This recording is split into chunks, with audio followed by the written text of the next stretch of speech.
nakalimutan ko yung pagdala ng plato sa farm. Kaya andito ako sa farm namin. Nakalimutan kong magdala ng plato. So, ang ginawa ko ay dahon ng saging na lang.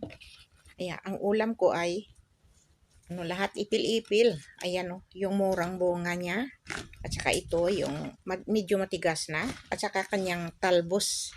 Ayan yung talbos na. So, kakainin natin. Yung aking may sasawan po ako na mushroom po ito ang ginawa ko. Kaya, ali kayo, kain tayo. Samahan nyo ako. Masarap po. At saka yung, yan ang glutinous rice ang kakainin natin. Ayan po. Yan. So, at saka syempre, meron tayong fruits. Ayan. Ganitong pagkain. Glutinous kasi, kaya kamayin na natin. Ayan po. At saka ito naman. Mura po ito. Pagkain.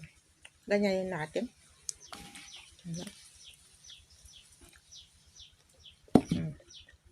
Sarap po ito guys. Talbos na.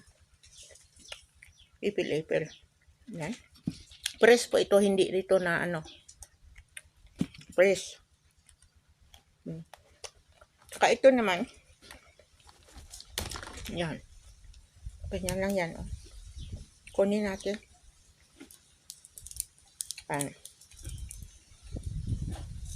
Ito din. Masarap din. Yan. Ang ginagawa namin ganyan. Ilagay sa spoon. At saka masarap guys. Hali kayo. Kain tayo. Thank you very much.